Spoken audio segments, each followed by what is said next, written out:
DIS.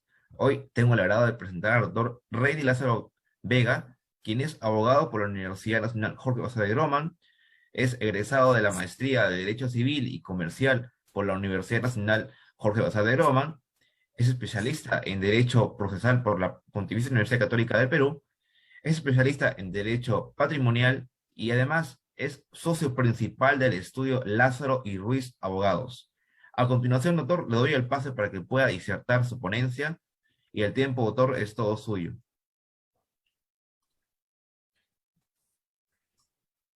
Bien, muchísimas gracias por la oportunidad que me brinda la comunidad académica y jurídica de la Facultad de Derecho de la Universidad Privada de Tacna. Para mí es un honor estar con ustedes compartiendo algunas ideas, algunas reflexiones académicas, otras prácticas sobre los temas que en el día a día del derecho privado nos vienen aconteciendo y que van generando evidentemente la necesidad de discusión, de entender por qué se generan ciertos presupuestos, por qué la jurisprudencia va de un lado para el otro, por qué estamos a veces en situaciones y en decisiones judiciales pendulares que deniegan a cierta persona un derecho y en otras cortes o en otros juzgados del mismo nivel sí se le acepta tales presupuestos y de alguna manera se desequilibra la balanza. Y finalmente esto tiene una incidencia social en todos los ciudadanos que creen en el Estado de Derecho, porque genera incertidumbre y lo que todos los litigantes, las personas que tienen que tocarle la puerta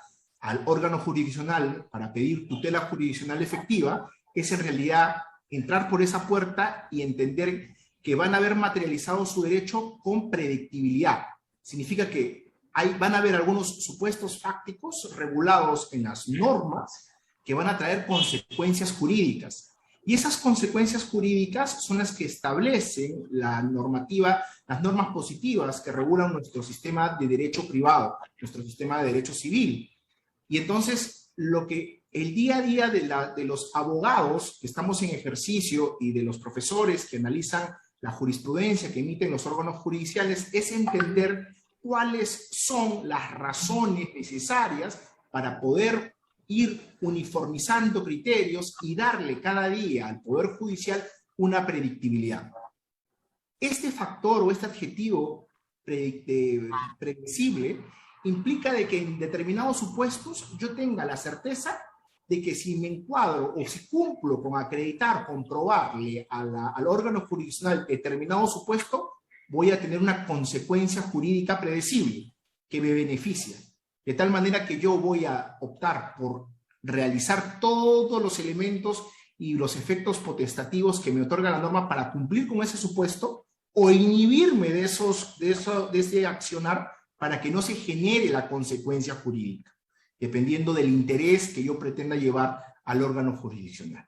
Entonces, esta pequeña introducción es un poco entender por qué estamos en la comunidad jurídica discutiendo constantemente sobre las posiciones y sobre las decisiones del Poder Judicial, porque en base a estas decisiones es que construimos la seguridad jurídica, construimos las certezas sobre las que vamos a ir tomando decisiones para que luego esas decisiones puedan tener consecuencias jurídicas y estas puedan ser exigibles cuando son reconocidas de manera amistosa, de manera educada, o deban de ser exigidas de manera judicial cuando alguien pretende desconocerlas. En ese contexto, la semana que ha pasado, que ha transcurrido, se ha desarrollado en la ciudad de Lima un pleno jurisdiccional en el que se tocaron varios puntos, varios temas, y uno de ellos es el que me convoca, porque es un tema que en alguna oportunidad y por razones netamente de trabajo he tenido que estudiar, y es la de la oposición de los derechos de prescripción adquisitiva en las demandas de reivindicación. Para poder desarrollar este tema, debo de plantear inicialmente cuál es el estado de la cuestión, o sea, de qué se trata este asunto y precisamente cuál es la trascendencia que hay en nuestra comunidad. ¿Por qué es que hay una desarmonía en la aplicación de una institución como la prescripción adquisitiva y una de la reivindicación? A ver, Para hablar de la reivindicación, tenemos que definir que esta es pues, un derecho del propietario que, consciente por los atributos y las facultades que le entrega la norma, en este caso el Código Civil, este sistema que nos rige en nuestras relaciones intersubjetivas, ¿no? Nos dice que nosotros, como propietarios, tenemos el derecho de reivindicar un predio, reivindicar un inmueble, ¿correcto? Entonces, cuando vamos a hacer uso de ese derecho de acción, yo tengo que cumplir con determinados presupuestos, ¿ya? La discusión básica, que no es limitante, pero que sí es el presupuesto básico, es que en el derecho de reivindicación, un propietario no poseedor se enfrenta a un poseedor que se cree o que asume que también es propietario. De tal manera que el propietario no poseedor reclama su derecho de que le entreguen, de que le restituyan el inmueble, el derecho a usufructuarlo a la posesión, y el otro dice, yo no tengo la condición de precario, y este supuesto es en el que yo soy el poseedor que también tengo un título. Entonces se van a dar algunos presupuestos necesarios para la discusión de la reivindicación. Pero ¿qué sucede? De otro lado, y en el mismo cuerpo normativo, nuestro Código Civil, hay otra institución tan válida, tan vigente y tan en boga, que es la de la prescripción adquisitiva, que tiene que ver precisamente con una institución que consolida el derecho de propiedad cuando de por medio existe la posesión utilitaria o aquella que se realiza a título de propietario con determinados requisitos que están establecidos en el 950 del Código Civil, ¿no? El de la posesión pública, continua y pacífica durante 10 años, ¿no? Y a través de la cual la persona que está poseyendo, el poseedor, adquiere la propiedad, ¿correcto?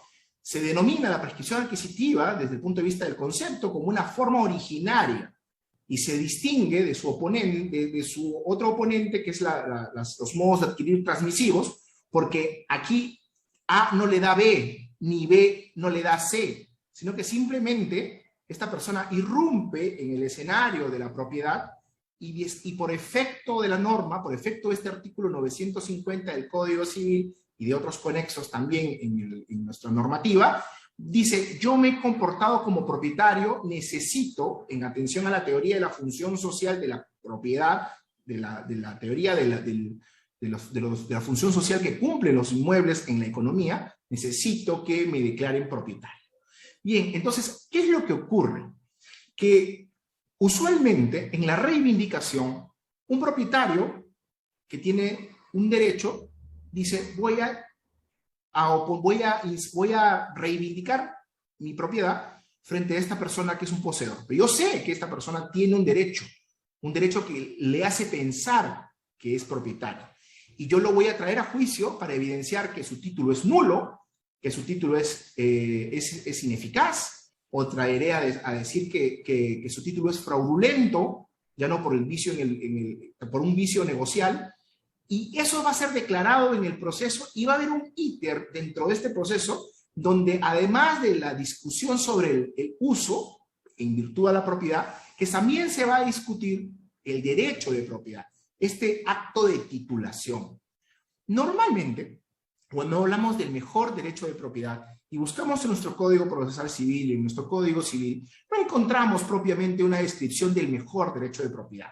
Esta distinción, este nomen juris que se le ha atribuido a raíz de los múltiples pronunciamientos de la Corte Suprema, en esta construcción de normas con respecto a la propiedad, no se podría entender un mejor o peor derecho de propiedad. No existe un mejor y su antónimo el peor derecho de propiedad. Simplemente existe alguien que se reafirma y que se autoafirma en el sistema como propietario y requiere llevarlo a prueba, someterlo pues a la prueba de consistencia, a través de lo cual yo intentaré decir por qué puedo probar que soy el propietario.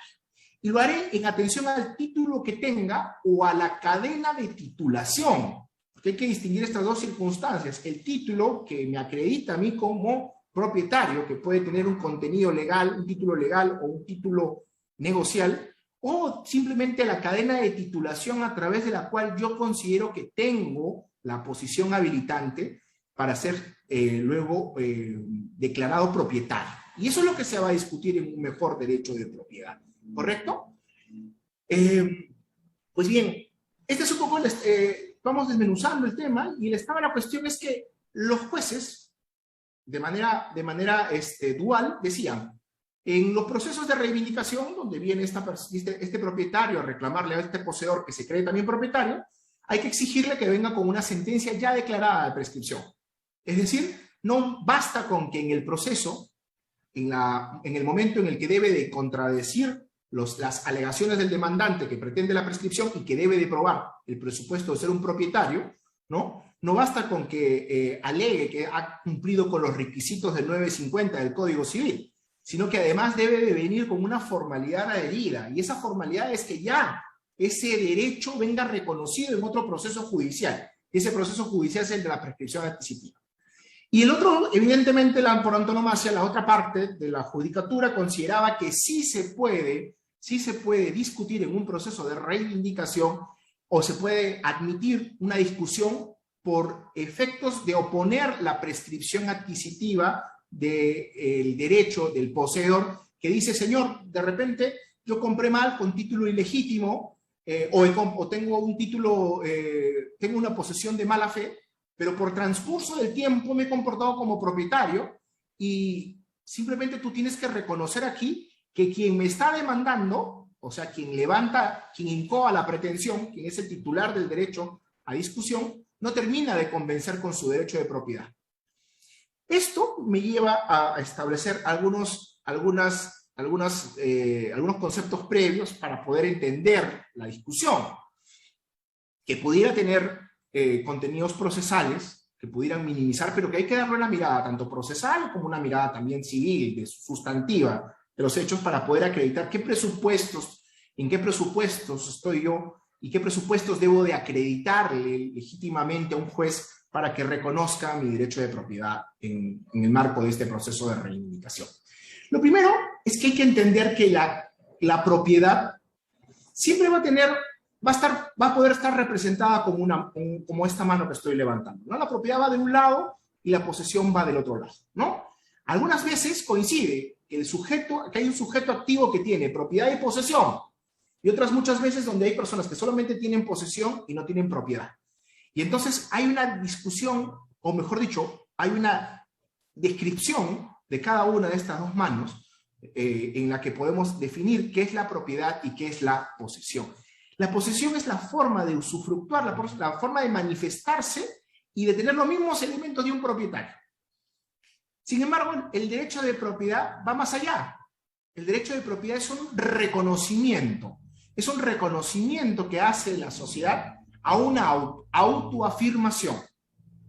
¿Qué es lo que pasa? Bajo la teoría de los derechos reales, los bienes son escasos y necesitamos siempre, o nos hemos venido organizando socialmente, a manera de que yo puedo autoafirmar que algo es mío, pero no lo poseo. Que algo me pertenece, pero no lo tengo. Y entonces hemos ido construyendo, por ejemplo, la figura del registro para depositar en este sistema registral la prueba básica de mi propiedad. Si alguien me va a visitar a mi casa y no tengo la ficha registral, yo soy propietario, no tengo en ese momento la ficha registral, no será pues el documento impreso del sistema de los registros públicos el que me lleve a acreditar o a convencer a otra persona de que yo soy propietario, y en ausencia de ella, verme en el desierto para la probanza. Podré sacar precisamente un recibo de agua, un recibo de luz, podré sacar cartas, podré sacar dirigidas a mi persona, podré sacar una serie de documentaciones que acrediten la relación de pertenencia del inmueble conmigo. Entonces, ¿qué es lo que ocurre? Desde siempre, la posesión ha sido la prueba de la propiedad. Porque si solo depositáramos la discusión probatoria de la propiedad a la cadena de la titulación, en realidad podría esta discusión ser eterna, porque discutiríamos que A le vendió a B, ¿no? Y antes de B, A había adquirido de Z, y Z de Y de X, y X de M, y así sucesivamente, retrocediendo en el tiempo, una cadena de titulación que por lo general podría llegar al punto en el que alguien usurpó, ingresó al predio, o por efecto de la dominación chilena, una de las personas abandonó el predio y otro se tituló en el registro, como ocurre normalmente en la ciudad de Tacna con este fenómeno de la guerra con Chile y sus efectos sociales. De tal manera que la propiedad es una autoafirmación y la discusión siempre va a ser cómo acredito y cómo pruebo la existencia de esa propiedad. Una manera de entenderse es cuando en nuestro sistema reconocen en 912 del Código Civil que el poseedor es reputado propietario, mientras no se le pruebe lo contrario.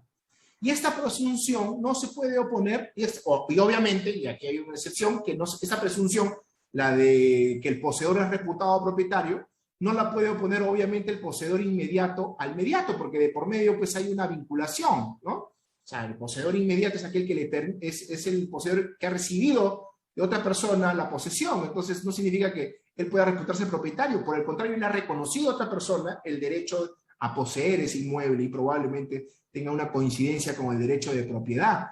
Entonces, ese tipo de circunstancias tienen que ver precisamente con cómo yo inicio la prueba de la propiedad. No, cuando nosotros hoy en día, cuando tú le preguntas a una persona, a un ciudadano de pie que no tiene conocimiento del sistema y no tiene tampoco por qué saberlo, y entiende que su título es lo que es la ficha registral, es lo que dicen los registros públicos. Y ese vendría a ser el pináculo, entendiendo como si esto fuera un gran iceberg o si fuera una gran pirámide. El pináculo más alto de prueba de la propiedad es la inscripción en el registro. En realidad, eso es lo que siempre han creído todos, que el que alcanza el registro en realidad ya puede estar tranquilo y puede reposar con tranquilidad y puede estar en paz y ya no tiene no tiene que seguir oponiendo su derecho, ni discutiendo, ni impugnando el derecho de alguien que cree que también puede ser propietario. Muy por el contrario. El registro ha sido diseñado en nuestro sistema para ahorrarnos, hacer smart la posibilidad de entrar en discusiones. Yo no voy a andar pues con todas mis cartas, con toda mi documentación, mis actas de constatación de juez de paz, con los documentos que acrediten que en ese inmueble que se viene discutiendo nacieron los hijos del demandante, el señor ha recibido 20 demandas, 20 cartas notariales durante 20 años, que el señor fue presidente de la Junta Vecinal. No vamos a andar con todo ese acervo documentario. Lo que vamos a llevar es una ficha registral, ¿no? Es como decir, oye, aquí está la punta del iceberg y yo logré inscribirme, el sistema me reconoció a mí como propietario y he logrado inscribirme en el registro y todos me reconocen como tal. Y al haber construido y haber depositado en el registro, me lleva a decir dos cosas de manera importante. Cuando se construye, nuestro sistema nacional construye el registro, lo hace en función a dos cosas. Primero, a que los actos, los negocios patrimoniales en función a los derechos reales, y esa transmisibilidad pueda tener primero oponibilidad de los actos y buena fe registral, creer en los asientos para poder entender y no estar siempre desconfiando de que puedan haber acreedores ocultos. Recuerden ustedes, y seguramente ustedes ya lo han estudiado, que el antecedente registral del Perú está basado en la ley hipotecaria española. Y esta ley hipotecaria española surge como una necesidad legislativa porque quienes transferían sus inmuebles y lo hacían de manera de buena fe, tenían luego problemas porque aparecían acreedores con hipotecas que se las cobraban a los nuevos propietarios y le decían, oye, aquí tengo la hipoteca por si acaso, ¿ah? O sea, tú has comprado un inmueble con una hipoteca, con una carga. Y el comprador entonces se convertía pues en presa de una circunstancia ajena a su voluntad, porque él había comprado sin conocer y a ciegas con respecto a la existencia de esta hipoteca. Entonces se publicita, se comienza un registro de hipotecas en España y ese mismo modelo se ha exportado aquí se ha importado aquí al Perú con la intención precisamente de darle seguridad jurídica al tráfico patrimonial que realizamos a través de actos negociales y que también lo hacemos a través de la transmisión de estos actos negociables. Entonces, hablar de la propiedad es hablar de una autoafirmación, hablar de la propiedad es hablar de un título, hablar de la propiedad es hablar de los registros públicos y de la oponibilidad que pueda generar este sistema, de la buena fe que se pueda creer en ese sistema, pero esa verdad que termina siendo una verdad formal, que se inscribe en el registro público, es una verdad transitoria. ¿Por qué? Porque hay algo más vivo que la propiedad, y es la posesión. El derecho latente de la propiedad es la posesión. Álvarez Caperuccipi, el profesor José Antonio Álvarez Caperuccipi menciona en un artículo sobre la propiedad y la posesión y el registro que la inscripción y los asientos registrales son una foto del momento. Es como que ustedes me vieran hace 10 años, ¿no? Y me ven sin lentes y sin barba y de repente con el cabello más oscuro. Y hoy día, 10 años después, ya tengo barba, tengo lentes por necesidad, el pelo y la naturaleza hace que mi cabello haya encanecido y se va transformando la realidad. Pero en la foto que yo tengo, inscrita en el RENIEC hace 10 años y que no renuevo, todavía me veo más joven, 10 años más joven. Y entonces eso es lo que ocurre un poco con el fenómeno de la propiedad, que a veces la verdad formal que aparece en el registro no es la misma verdad material, la misma verdad que en la realidad tangencial podemos tocar. O sea, no podemos... a veces ha habido un acto disruptivo en el registro que, por ejemplo, me ha llevado o me ha impedido a mí, a pesar de que he ido comprando de quienes estaban inscritos en el registro, me ha impedido alcanzar el registro. ¿Y eso cómo se va a solucionar? A través de los actos de saneamiento. Y, por ejemplo, una prueba de eso es la prescripción adquisitiva.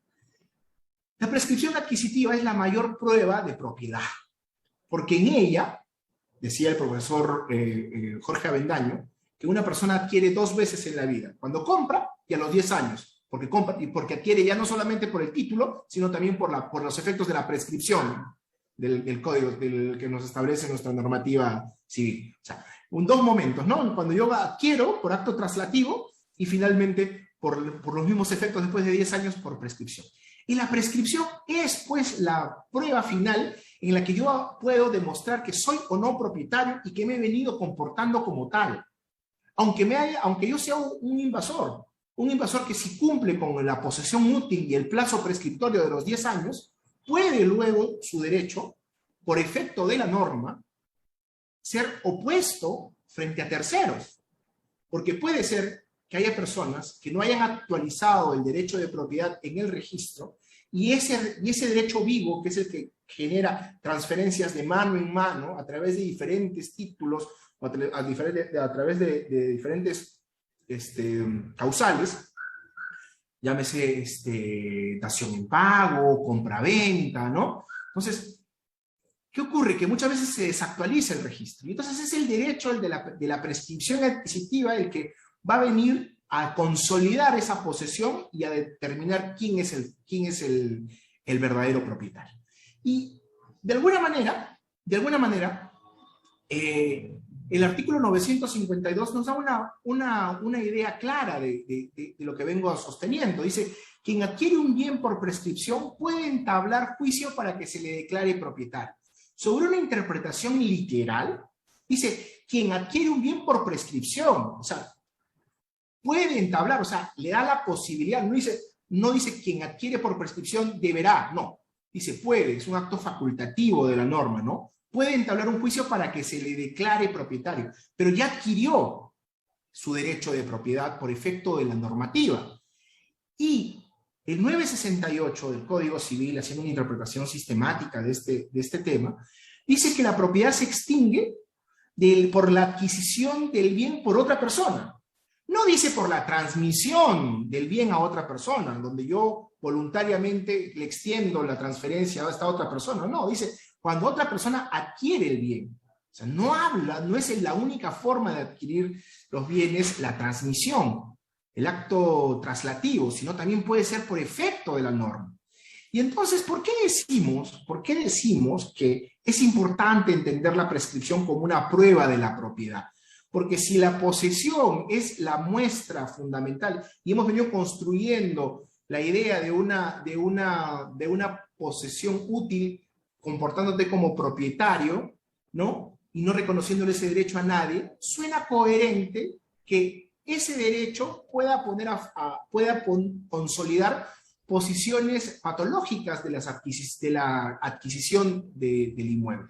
Por ejemplo, yo le compro a una persona, miren ustedes, este es un caso que es importante, yo le compro a una pareja de esposos. Llegamos a la notaría y me doy cuenta de que en la ficha registral solamente aparece inscrito el esposo y no está la esposa. Por cuestiones de tiempo, porque a veces así son los negocios, la señora dice, ay, pero yo no voy a poder intervenir. Pero yo, que he leído el octavo pleno, digo, pero señora, si usted no interviene, el acto es nulo. Ay, señor, le firmo una declaración jurada. Bueno, y entonces el que adquiere está pensando en que si se va esta persona luego le va a sobrevenir un juicio de nulidad de acto jurídico que va a tratar de discutir su titularidad, y luego se pone a pensar y llama a su abogado, ¿qué pasa? ¿Y cómo resolvería el juez este tipo de circunstancias? Pero finalmente las personas en el día a día y en el tráfico comercial poco o nada le hacen caso a los abogados. Ellos quieren comprar, quieren aprovechar la oferta y finalmente lo compran. Bueno, por situaciones del destino, pasan los 10 años, y él tiene la posibilidad ya no de darle oponibilidad a su derecho por efecto del título que fue nulo, porque le faltaba una firma a uno de los cónyuges, sino que ya por efecto de la prescripción él se ha venido comportando de manera como propietario, y él puede oponer ya luego su derecho por efectos de la prescripción. O sea, él se ha comportado como propietario.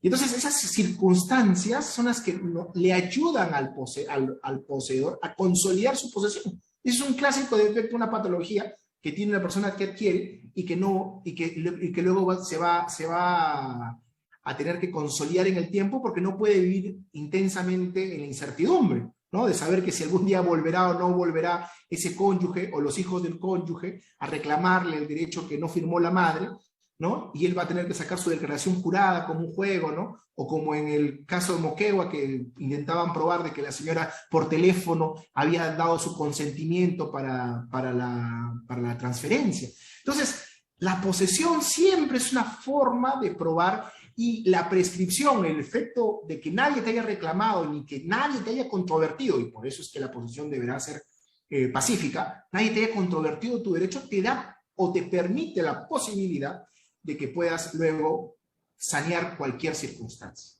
Entonces, una cosa muy importante. Hay dos formas de entender la prescripción adquisitiva.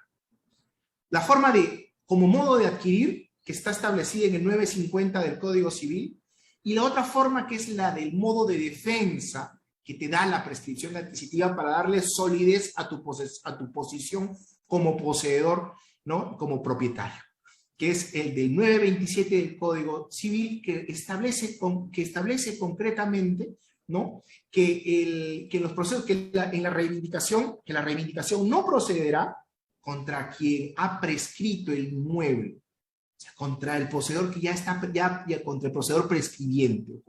Entonces, en esos casos ya la prescripción adquisitiva, esta gran prueba de la propiedad, también debe de ser entendida como un modo de defensa cuando alguien intenta oponer un derecho inscrito caduco, ya no vigente, pero que intenta por parte de alguien ser sometido a la última prueba de la verdad, el de la reivindicación y la discusión de un mejor derecho.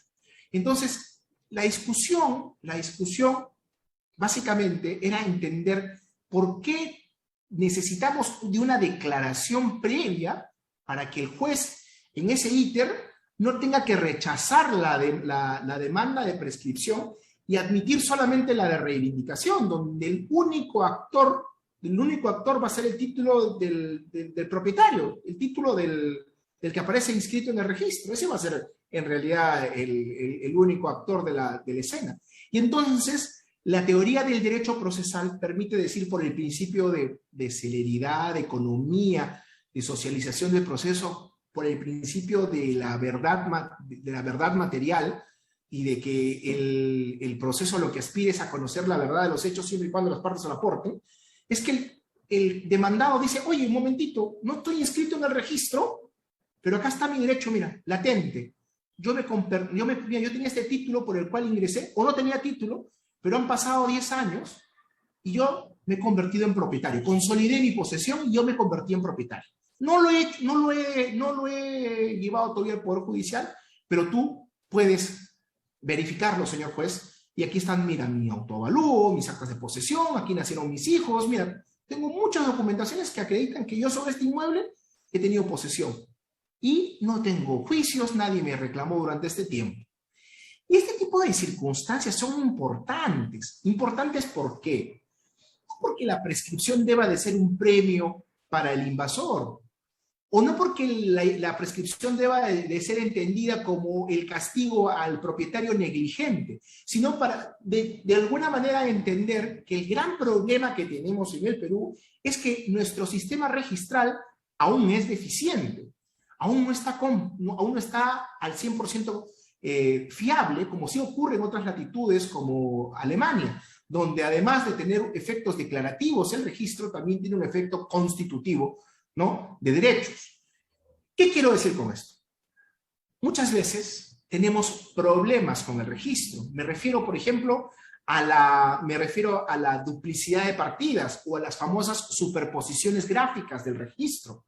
¿Qué ocurre? Que sobre un mismo inmueble, acuérdense ustedes, en los años 90, el Estado intentó hacer un famoso esfuerzo por titular a gran parte de la sociedad, de la población, que no tenía la capacidad económica para poder inscribir y sanear por sí solo su propiedad. Entendiendo, ¿no?, incluso amparados en este principio económico, ¿no?, el misterio del capital, ¿no? ¿Cuál es el misterio del capital? Pues realmente titular a las personas para que sean formales y con ese título de propiedad, de esa posesión informal que tenían, pase a ser formal y finalmente la lleven al banco y cumpla su función económica la propiedad, ¿no? Que puedan ser personas de consolidada posición económica, la gente puede considerar confianza en una persona a la que le va a dar una prestación, le va a dar un crédito, y luego si no responde frente al crédito, tiene alguna propiedad con la cual responder para exigirle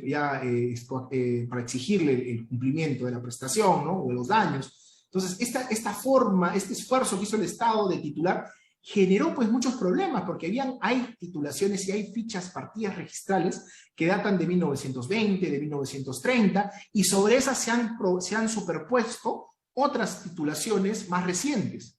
Ahora, para discutir ese tipo de circunstancias, las reglas registrales y el reglamento de superposiciones o de duplicidad de partidas, lo que dice es que gana la más antigua, o sea, se cierra la más joven.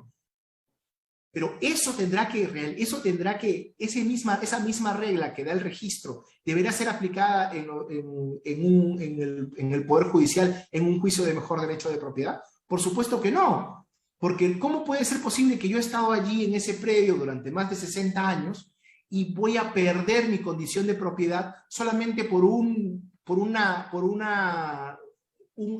por estar hackeado el sistema, en el sentido de haber tenido una información no levantada y no actualizada y no registrada, generándose una apariencia todavía en esas personas que figuran con derechos mucho más antiguos? Y eso es precisamente lo que yo decía al inicio de la conversación, que a veces queremos construir los mejores derechos de propiedad en función al título y a la titulación. Pero si confiamos en que solamente la titulación va a permitir, o sea, cuando hablo de titulación, esta gran cadena, este gran eslabón, ¿no?, de A le vendió a B, B le vendió a C, C le vendió a D, y la titulación de los últimos 50 años, no podemos descansar la certeza y la seguridad en solo la titulación, porque como les digo, hay un desfase entre la verdad formal del registro y la verdad real, y es por eso que la posesión aparece, irrumpe en el sistema para poder consolidar y reconocer quién es el propietario. Entonces, hemos hablado pues, del modo de la prescripción como modo de adquirir, 950 del Código Civil, y hemos hablado sobre la prescripción como modo de defensa. Entonces, yendo a los temas procesales. ¿Cuál debería ser o cuál es la gran discusión sobre las sentencias declarativas? Lo primero que hay que decir es que nuestra doctrina procesal clásica reconocía 3 tipos de pretensiones y consecuentemente 3 tipos de sentencias. Las pretensiones declarativas, las constitutivas y las de condena.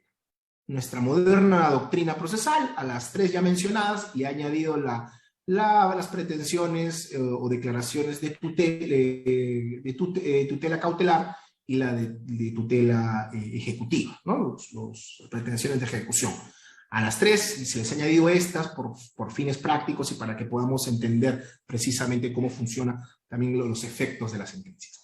Sobre las sentencias declarativas se entiende que el derecho preexiste al momento en el que el órgano jurisdiccional comprueba el presupuesto y dicta la consecuencia. O sea, ya viene establecida por una situación de hecho o de derecho la pretensión que se pretende introducir al proceso.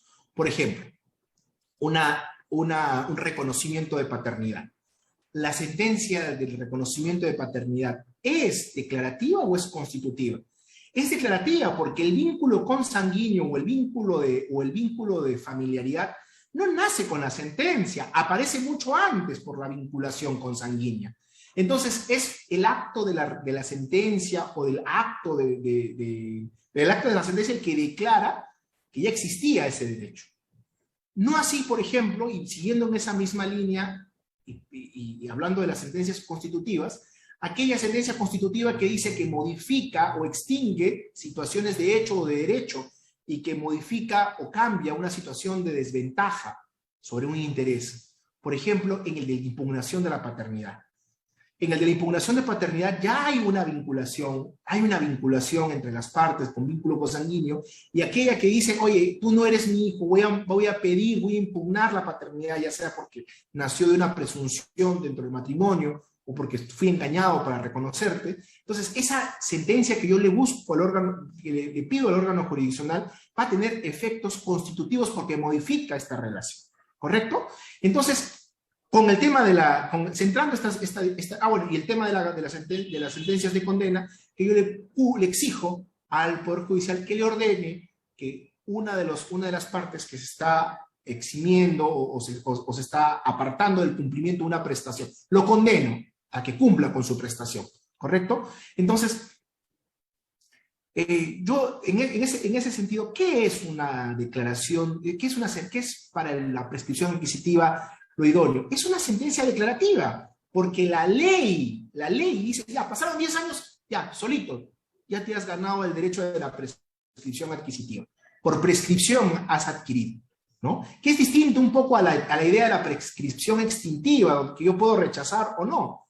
En este caso, la ley a mí me está dando y la redacción de las normas están diseñadas en ese sentido, ¿no? Cuando ustedes leen el 952, dice, quien adquiere un bien por prescripción, quien adquiere, no dice quien quiere adquirir o puede adquirir, no, dice quien adquiere, o sea, ya por el solo cumplimiento de los hechos, ya hay un prescriptor. Dice, puede entablar juicio para que se le declare propietario. Un tema importante que surge aquí para poder aclarar cómo es que es necesario la discusión o introducir la discusión de la prescripción adquisitiva en un mejor derecho en una reivindicación, es precisamente que estamos discutiendo las preces del proceso. Lo que tenemos que discutir es quién es el propietario y su derecho al usufructo, o el derecho a la posesión del inmueble. Eso es en realidad lo que estamos probando. Y la prescripción pues se presenta aquí como un modo de defensa de decir, oye, yo por el tiempo soy quien debe de vencer. Y permíteme entonces, por esa condición que me da la norma, oponer las pruebas. Ahora, ¿eso significa que el juzgador va a tener la necesidad de decir fundada la demanda de prescripción? No, lo único que va a hacer tampoco es que va a reconocer el derecho de prescripción. Lo que va a contraer desde el punto de vista procesal es que va a declarar la infundabilidad de la demanda del reivindicante. Porque el reivindicante no va a poder probar su condición de propietario. No va a poder probar su posición de propietario porque le falta un requisito. O sea, su derecho ha desaparecido. Otro lo adquirió por la prescripción. Ojo, no se lo transmitió. Importante, no se lo transmitió. Otro lo adquirió por efecto de la ley. Es un acto ex lege. Y por lo tanto, a efectos de la socialización, de la economía del proceso, y porque además el proceso de reivindicación es un proceso lato, es un proceso de conocimiento. ¿Cómo no se va a poder discutir allí la existencia de una prescripción adquisitiva? Más aún, un argumento de refuerzo que traen algunos profesores, que es importante decir y que yo le encuentro mucha coherencia para darle un sentido a la necesidad de admitir esta discusión en los procesos de reivindicación. El hecho de que el cuarto pleno casatorio civil, que tiene la condición de precedente vinculante, estableció que en los procesos de desalojo, cuando el demandado acredite haber cumplido o ser prescribiente, ¿no? O sea, tener el derecho de posesión por la prescripción, podrá declararse improcedente la demanda. Entonces, si en un juicio de desalojo, que es más pequeño, es un proceso sumarísimo, se puede discutir y admitir que el juez evidencie los requisitos de la prescripción, con mucha mayor razón voy a poder, en un juicio más grande, más lato, más importante, donde me permite tener una amplitud probatoria de un ofertorio de pruebas mayor, obviamente puedo discutir un tema de prescripción adquisitiva. Veamos también, por ejemplo, el artículo 920 del Código Civil sobre la defensa posesoria. Este artículo que trae una luz para los que son invadidos. Por ejemplo, aquella persona que sale de viaje, está en Italia 2 o 3 años y al regresar encuentra que efectivamente su inmueble ha sido invadido.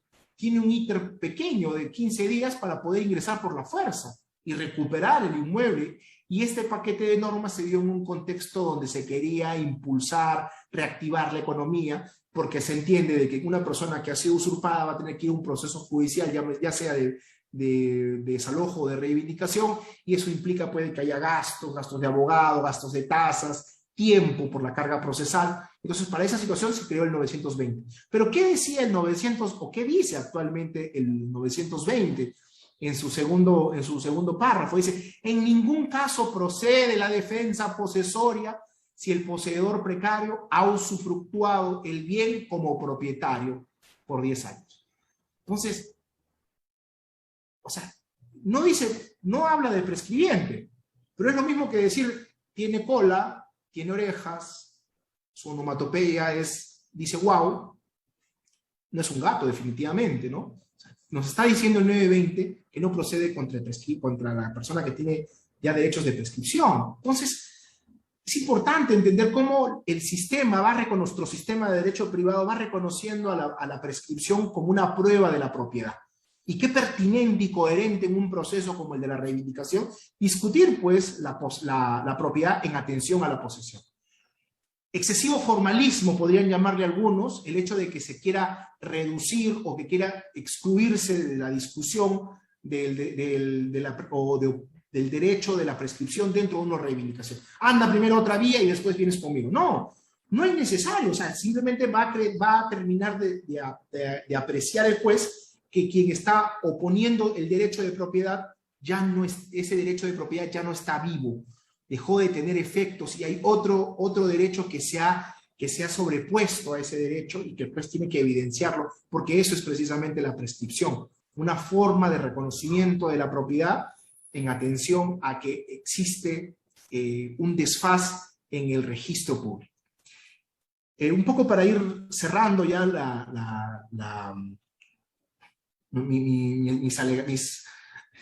mis ideas sobre este tema, ya el Pleno ha sido votado, entiendo yo, por mayoría, han amparado la posición que permite que en los procesos de reivindicación sea el prescribiente quien pueda oponer el derecho a la prescripción y se discuta y se acepte y que el juez tenga la oportunidad también, si lo considera necesario, de evaluar si se tiene o no un derecho de prescripción consumado, ¿correcto? Entonces, eso nos da más confianza, nos da mayor predictibilidad y precisamente a través de estas ideas he tratado de aclarar qué es lo que ha estado pasando por la cabeza de los jueces, ¿no? Estas posiciones procesales, estas posiciones sustantivas de por qué hay que usar la prescripción adquisitiva, ¿no? Y en función a ello, Les agradezco su tiempo, sé que es viernes, y me gustaría compartir, si es que tienen ustedes algunas preguntas, quedo ya no a responderlas. Muchísimas gracias.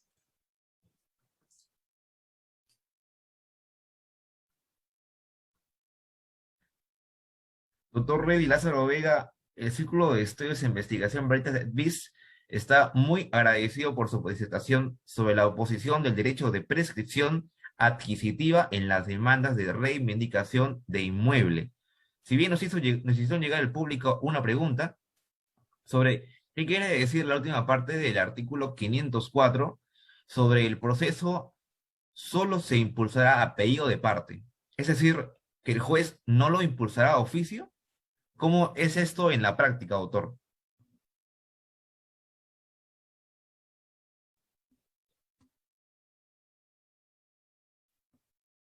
A ver, yo estoy entendiendo. ¿Se me escucha? Hola. Sí, doctor. ¿Me confirmas que me escuchas? ¿Sí? Sí, doctor. Ya. Bueno, yo entiendo que me están preguntando sobre el 504 del Código Procesal Civil, ¿no? Sí, doctor, sí. Ya. La pregunta va en el sentido de que el juez lo va... O sea, a ver, entendamos algo, ¿no? En el derecho civil, en el derecho privado, lo que prima es el principio dispositivo, o sea, la iniciativa de parte, ¿correcto? Hay una gran discusión a nivel probatorio de que nos hemos convertido del sistema, de un sistema dispositivo a un sistema publicístico, ¿no? Con el tema de la prueba de oficios. Pero definitivamente va a ser el demandante, el demandado, quien tenga que plantear expresamente que su derecho para oponerlo contra el reivindicante está basado en la prescripción adquisitiva. Ahora, creo que la pregunta va algo así en el sentido de que el demandado contesta y dice, yo, señor, tengo título y ya estoy aquí más de 10 años, pero no termina de decir la palabra prescripción. Allí será el caso en el que el juez admita la discusión. Yo creo que sí. O sea, y reitero, la discusión en el proceso de reivindicación debe ser que el juez aprecie que el demandado está acreditando la prescripción, pero en ningún caso va a declarar la prescripción del inmueble.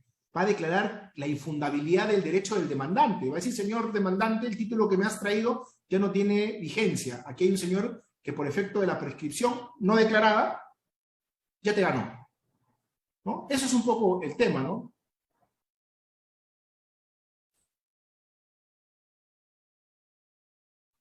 Sí, doctor. Muchísimas gracias, doctor.